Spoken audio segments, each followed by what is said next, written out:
Hi friends, ఈరోజు నేను మీకు ఇన్స్టెంట్ కాఫీ పౌడర్ నుంచి డెలీషియస్ కాఫీని ఎలా తయారు చేయాలో చూపించబోతున్నాను. దీనికి కావలసినవి ఇన్స్టెంట్ కాఫీ పౌడర్ అండి. ఇక నేను నెస్కేఫ్ క్లాసికో వాడుతున్నాను. మీరు ఇంకేదైనా వాడినా కూడా ఇలాగే చేసుకోవచ్చు అన్నమాట. కొంచెం హాట్ వాటర్ అండి, ఇదిగోండి ఇలా ఉంటుంది. సో షుగర్ కొద్దిగా, విస్క్ కావాలండి. విస్క్ ఉంటే చాలా బాగా వస్తుంది, విస్క్ లేకపోయినా స్పూన్తో కూడా చేసుకోవచ్చు అన్నమాట. మిల్క్ కూడా కావాలి. మిల్క్ బ్లాక్ కాఫీ తాగాలనుకున్న వాళ్ళకి మిల్క్ అవసరం లేదండి, మామూలు కాఫీకి అయితే మిల్క్ అవసరం అనమాట. ఇక్కడ నేను 3 స్పూన్స్ షుగర్ వేస్తున్నానండి. 3 స్పూన్స్ ఫర్ 3 కప్స్ అండి. నేను కొద్దిగా తయారు చేసి పక్కన పెట్టుకుంటాను అనమాట, అందువల్ల 3 స్పూన్స్ వేసాను. అదే అమౌంట్లో కాఫీ పౌడర్ని కూడా యాడ్ చేయాలండి. ఇదిగోండి 3 స్పూన్స్ కాఫీ పౌడర్ని వేస్తున్నాను. కొంచెం తక్కువ పడింది, అందువల్ల కొద్దిగా యాడ్ చేస్తున్నాను అనమాట.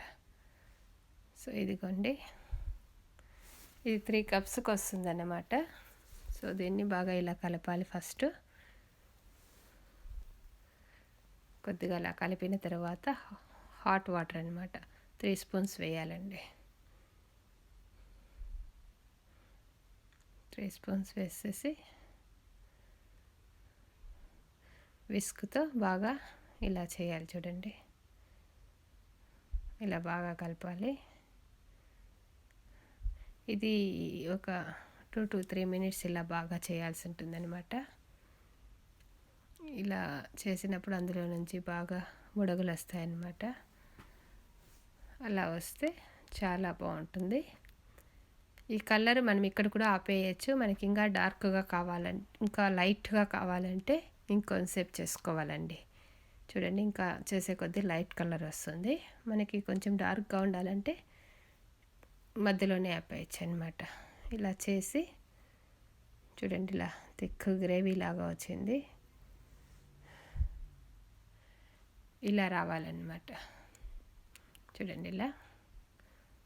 ఇది విస్క్తో చేయడం వల్ల చాలా పర్ఫెక్ట్గా వస్తుందండి. ఇదిగోండి, ఇది అన్నమాట. ఇది వచ్చాక దీన్ని పక్కన పెట్టుకొని, సో పాలు ఒక 2 మినిట్స్ బాగా కాంచానండి, లేదా వేడి పాలైనా స్టవ్ పైన కాంచుకొని పెట్టుకోవచ్చు. దీన్ని జస్ట్ ఇలా స్టీల్ గ్లాసులో పోసుకొని మళ్ళీ ఒకసారి ఇలా తిప్పాలన్నమాట. తిప్పాక ఇలా పక్కన పెట్టుకొని చూడండి. ఇప్పుడు దీంట్లో ఒక 2 స్పూన్స్ అన్నమాట. అంటే ఇది మన ఇష్టం అన్నమాట. మనము మరి థిక్గా తాగాలనుకుంటే ఎక్కువ వేసుకోవచ్చు, లేదా లైట్ కాఫీ కావాలంటే లైట్గా కూడా వేసుకోవచ్చు అన్నమాట. చూడండి, ఇలా వేసుకొని కలర్ మన ఇష్టం అన్నమాట, యాడ్ చేసుకుంటూ ఉండొచ్చు. చూడండి ఎంత బాగా వచ్చిందో. ఇలా కలిపాక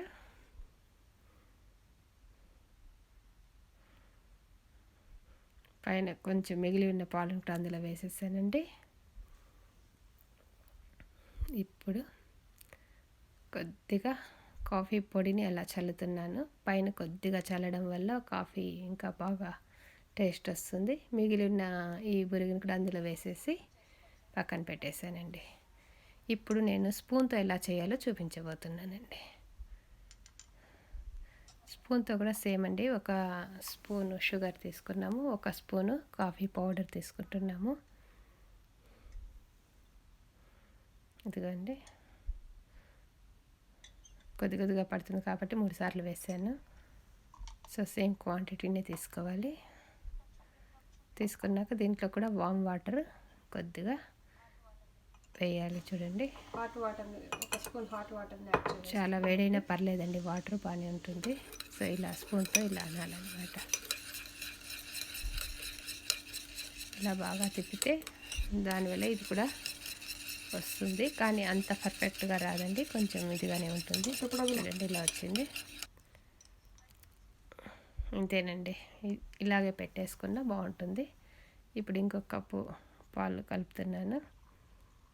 దీన్ని మళ్ళీ ఇలా వేడి చేసి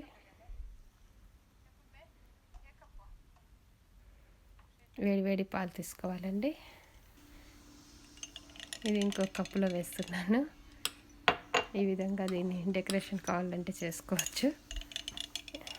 ఇది గాజు గ్లాస్ కాబట్టి ఇలా చేస్తున్నాను అనమాట. ఇలా వేసిన తర్వాత ఇందులో పాలు పోసి దీనిపైన కూడా మిగిలింది మనం అలాగే వేసుకోవచ్చు అనమాట. మొత్తం వేసేసి తిక్కుగా కావాలంటే ఎక్కువ వేసుకోవాలండి, లైట్గా కావాలంటే కొద్దిగా వేసుకున్నా చాలన్నమాట. ఇంకేం కలపద్దు. ఇలా వస్తుంది. కింద తెల్లగా ఉంది అంతే, అలాగే ఉండాలి.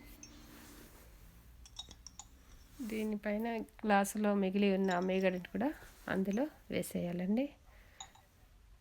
వేసిన తర్వాత ఇంకా తిక్కుగా కావాలంటే ఇంకొద్దిగా దాని లోపల వేసుకోవచ్చు. వేసుకున్నాక దీనిపైన కొద్దిగా కాఫీ పొడిని చల్లాలండి. ఇది చాలా చాలా టేస్ట్గా ఉంటుంది. ప్లస్ తాగినా కూడా మనకి చాలా బాగుంటుందండి ఆ ఫీలింగ్. ఇది ఇన్స్టెంట్ కాఫీ పౌడర్తో చేసిన కాఫీ అండి. మీరు అలాగే డైరెక్ట్గా కాఫీ పౌడర్ని కలిపితే అది ఫ్లేవర్ డిఫరెంట్గా ఉంటుందండి. తాగినా కూడా మీకు కాస్త అంత రుచి అంత బాగుండదు, అంత ఈజీగా కూడా డైజెషన్ అవ్వదనమాట. సో ఇలా చేస్తే మీకు చాలా చాలా బాగుంటుంది. చూడండి, పైన కొద్దిగా కాఫీ పొడి వేస్తున్నాను. ఇప్పుడు కావాలంటే మీరు ఒక స్పూన్తో అలా కలిపేసి అలా తాగేయచ్చండి. సో ఇదండి ఇవాల్టి నా రెసిపీ. Thanks for watching.